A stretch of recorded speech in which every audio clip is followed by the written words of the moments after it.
Friends, आप सभी का स्वागत है आपका अपना यूट्यूब चैनल एक मैथमेटिक्स क्लास में। आज हम 2019 का सामाजिक विज्ञान का फर्स्ट सिटिंग क्वेश्चन का डिस्कस करेंगे। सामाजिक विज्ञान यह एग्ज़ाम हुआ था आपका 22 तारीख दूसरा महीना 2019 का। इससे पहले हम 2022, 2021 और 2022 का क्वेश्चन पेपर का डिस्कस कर लिए हैं। आप लोग जो एग्ज़ाम दे रहे हैं, जो भी बच्चा 2024 में, उसके लिए इम्पोर्टेंट होने वाला है। चलिए क्वेश्चन पेपर को करते हैं डिस्कस।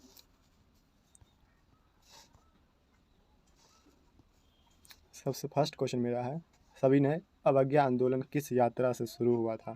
तो यह हुआ था आपका 1930 में डांडी यात्रा से शुरू हुआ था। देखिए दोस्त, पहले डांडी यात्रा के बारे में थोड़ा समझ लीजिए, क्या था डांडी यात्रा। डांडी यात्रा ये अंग्रेज जैसे जो नमक है, नमक के विरुद्ध ये डांडी यात्रा चलाया गया था। जो नमक था उसका रेट बहुत ज़्यादा था, नमक पर कानून बनाने के लिए महात्मा गांधी ने डांडी यात्रा को शुरू किया था। एक बात और बता देते हैं आप लोग को, डांडी यात्रा शुरू करने से पहले आप लोग कॉपी ले लीजिएगा और जो इम्पोर्टेंट पॉइंट अगर हम बोल रहे हैं उसको आप लोग नोट डाउन कर लीजिएगा। डांडी यात्रा शुरू होने से पहले महात्मा गांधी का एक बहुत इंपॉर्टेंट कथन है। उन्होंने इरविन को बोले थे, मैंने रोटी मांगी थी पर बदले में हमको पत्थर मिला है। यह 11 सूत्रीय मांग है, 11 पॉइंट था। आप लोग को जब सब्जेक्टिव क्वेश्चन जब हम कराएंगे या आप लोग कीजिएगा तो सबने अवज्ञा आंदोलन के बारे में उसमें अच्छे से लिखिएगा इस पॉइंट को।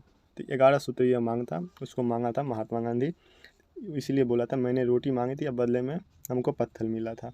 देखिए आप लोग से पूछा जाए डांडी यात्रा शुरू कब हुआ था, तो ये शुरू हुआ था 12 मार्च, कॉपी पर लिखिएगा, और 1930 को डांडी यात्रा शुरू हुआ था।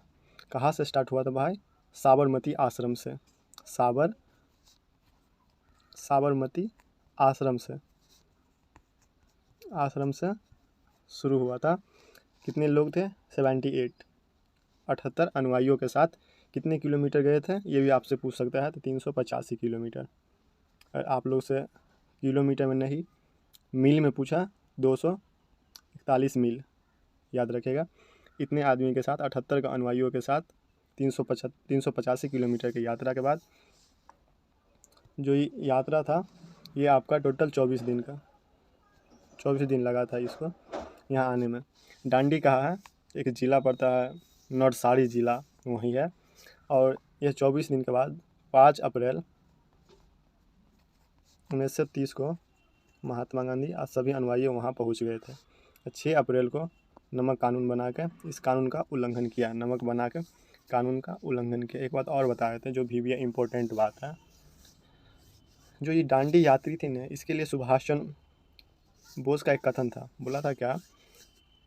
ये जो डांडी यात्री है ना, ये नेपोलियन की पेरिस की यात्रा के जैसे हैं, ये कथन याद रखेगा। तो ये भी पूछ सकता है किसने कहा था डांडी यात्रा जो है यह पेरिस, नेपोलियन की पेरिस यात्रा के समान है? तो यह बोला था सुभाष चंद्र बोस बोला था। चलिए सेकंड क्वेश्चन को डिस्कस करते। आप लोग अच्छे से पढ़िएगा, जैसे जितना भी इम्पोर्टेंट हिस्ट्री का क्वेश्चन है अच्छा से पढ़ेंगे। हिस्ट्री से आप लोग को जो बोरिंग लग रहा होगा आप लोग को प्यार हो जाएगा इतिहास से। चलिए 2 नंबर क्वेश्चन क्या है? जलियांवाला बाग हत्याकांड कब हुआ था? भाई इसके बारे में हम बहुत जान चुके हैं, सिर्फ यहाँ पे प्रीवियस क्वेश्चन आ गया है, तो यहाँ पे टिक करके आगे बढ़िए क्योंकि टाइम ज़्यादा लग जाएगा। तो यह आपका इसका आंसर क्या होगा? 13 अप्रैल 1919 को जलियांवाला बाग हत्याकांड कब हुआ था? 13 अप्रैल 1919।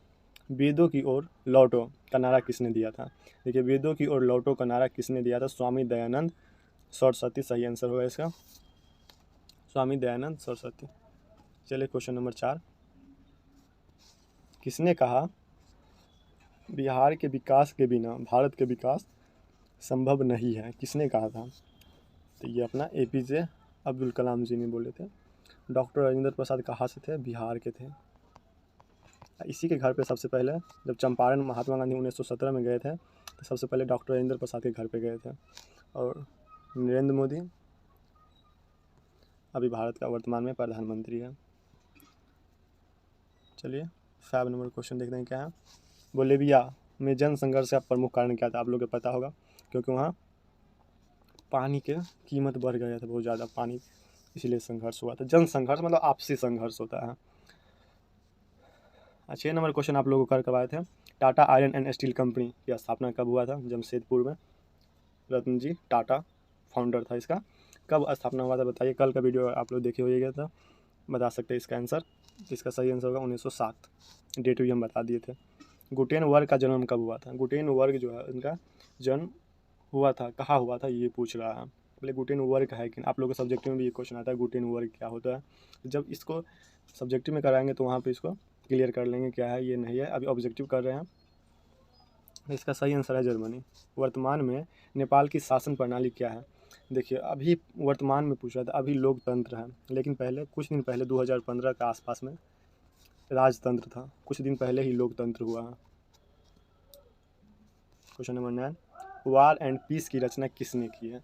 या किसकी रचना है वार एंड पीस, युद्ध और शांति, इसको हिंदी में बोल सकते हैं। इसकी रचना किसने की थी? तो ये अपना लियो टॉल्स्टॉय। किसने कहा संसाधन होते नहीं या बनते हैं? किसने कहा था? जो संसाधन होते हैं, संसाधन क्या होते हैं? मानवीय आवश्यकता का पूर्ति करने वाले जो भी चीज़ है, जैसे मेरे पास पेन है, कॉपी है, एक प्रकार संसाधन, मोबाइल है संसाधन है, भूमि है, जल है, वन है, तो ये जितना भी ये सब क्या होता है संसाधन होते हैं। तो किसने कहा था संसाधन होते नहीं या बनते हैं संसाधन? तो इसका सही आंसर जिम्मरमैन होगा। जिम्मरमैन सही है। सुनामी कहाँ आती है भाई बताइए आप लोग। आसमान में आती है या स्थल पर या इनमें से कोई नहीं? समुद्र। अंकोर वाट की मंदिर का निर्माण किस शासक द्वारा किया गया था? तो सूर्यवर्मन द्वितीय इसका सही आंसर होगा। यह है कहाँ? कंबोडिया में है अंकोर वाट की मंदिर, और सूर्यवर्मन द्वितीय ने इसका निर्माण करवाया था। अंकोर वाट की मंदिर कंबोडिया में है। आप लोग का जो इससे पहले 2020 का क्वेश्चन कराए थे उसमें आप लोग WTO के बारे में पढ़ चुके हैं। विश्व व्यापार संगठन की स्थापना कब हुई थी? WTO की स्थापना कब हुई थी? तो इसका सही आंसर आपका जाएगा 1995। सिखों के 10वें एवं अंतिम गुरु गुरु गोविंद सिंह का जन्म बिहार में किस नगर में हुआ था? तो पटना में हुआ। तो गुरु गोविंद सिंह का जन्म बताए थे भी आप लोग को। ये यूरेनियम का प्रमुख उत्पादक केंद्र कौन है? कहाँ है जहाँ यूरेनियम का उत्पादक होता है? ये आपको है जादूगोड़ा। नई आर्थिक नीति में किसे सम्मिलित नहीं किया जाता है? जो नई आर्थिक नीति है इसमें किसको सम्मिलित नहीं किया जा सकता है? तो इसका सही जवाब होगा नियंत्रित अर्थव्यवस्था। देखिए कल आप लोगों को बीमारू के बारे में बताए थे, कौन सा बीमारू राज्य है। चलिए इसको कंफर्म करते हैं। बीमारू BI का मतलब क्या हुआ? बिहार, MP और A का असम, R का राजस्थान, U का UP उत्तर प्रदेश। तो आपका ऑप्शन क्या पूछ रहा है? बीमारू राज्य हैं, कौन सा है इसमें से बीमारू राज्य हैं? तो इसका सही आप लोग बताइए। इसका ऑप्शन C सभी है, उड़ीसा, बिहार और ये इनमें से सभी। भारतीय संविधान के अनुच्छेद 19 में देश के सभी नागरिकों को कौन सा मूल अधिकार दिया गया है? देखिए आर्टिकल्स 19 पॉलिटी का क्वेश्चन है। आर्टिकल्स 19 सबसे पहले इसको समझने के लिए तो आर्टिकल्स को आप जान लीजिए। देखिए जो फंडामेंटल राइट है उसमें कुछ अधिकार दिया गया है। समानता का अधिकार आर्टिकल्स कितना से? आर्टिकल्स अनुच्छेद 14 से लेकर 18 तक, इसको याद रखिएगा थोड़ा। समानता का अधिकार दिया है आर्टिकल्स 14 से 18। स्वतंत्रता का अधिकार दिया आर्टिकल्स 19 से लेकर 22 तक। शोषण के विरुद्ध अधिकार दिया आर्टिकल्स अनुच्छेद 23 से लेकर 24 तक। अधार्मिक स्वतंत्रता का अधिकार दिया अनुच्छेद 25 से लेकर 28 तक। सांस्कृतिक और शिक्षा का अधिकार आर्टिकल्स 29 से लेकर 30 तक। संवैधानिक उपचारों का अधिकार दिया है आर्टिकल्स 32। इसको थोड़ा याद कर लीजिएगा। तो यहाँ से क्वेश्चन आपका ये पूछ रहा है, आर्टिकल्स 19 पूछ रहा है, तो इसका स्वतंत्रता का अधिकार सही होगा।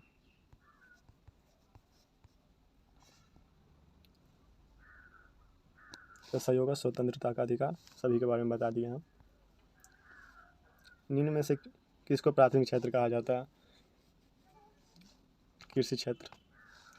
टिप्पू सुल्तान शासक थे, कहाँ के शासक थे? टिप्पू सुल्तान ये थे मैसूर का।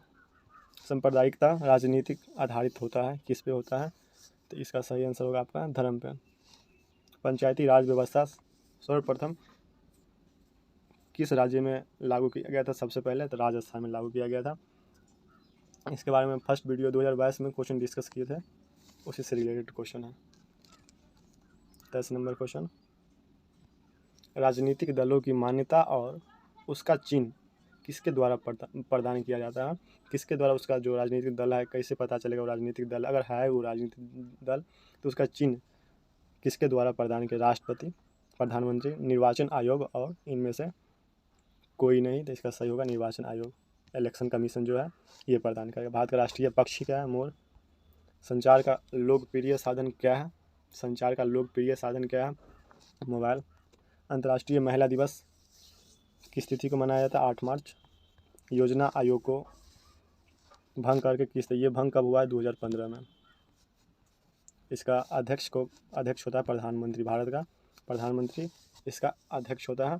तो इसके जगह पे नीति आयोग आया है, वित्त आयोग आता है, राज्य वित्त आयोग, इनमें से कोई नहीं। तो इसके जगह पे नीति आयोग आया है। नीति आयोग का अध्यक्ष कौन होता है? भारत का प्रधानमंत्री। कब आया है? 2015 में इसको नाम चेंज करके दिया गया था, पहले था योजना आयोग। क्वेश्चन नंबर 28, लोकतंत्र की सफलता निर्भर किस पे करती है? किस पे डिपेंड करती है कि लोकतंत्र सक्सेसफुल है या नहीं है? इसका नागरिकों को विवेकपूर्ण सहभागिता पे भारतीय जनता पार्टी बीजेपी, इसकी स्थापना कब हुई थी? इसकी स्थापना हुई थी 1980 में। सूचना का अधिकार अधिनियम कब बनाया था? सूचना का अधिकार का जो अधिनियम है यह कब पारित हुआ था? ये क्वेश्चन है, तो ये है 2005 में। निम्नलिखित नदियों में से किसे बिहार का शोक? कोसी नदी को। वही क्षेत्र में जल की उपस्थिति के कारण ही पृथ्वी को क्या कहा जाता है? नीला ग्रह, हरा ग्रह, लाल ग्रह, उजला ग्रह, कौन सा ग्रह कहा जाता है? तो इसका सही आंसर जाएगा नीला ग्रह। प्राथमिक ऊर्जा का उदाहरण कौन नहीं है? प्राथमिक ऊर्जा का कोयला, विद्युत, प्राकृतिक गैस, पेट्रोलियम। तो इसका सही आंसर आपका जाएगा विद्युत। ये नहीं, ये सब तो है। वित्तीय वर्ष कब से कब है? 2020 का क्वेश्चन है। 1 अप्रैल से 31 मार्च। इनमें से कौन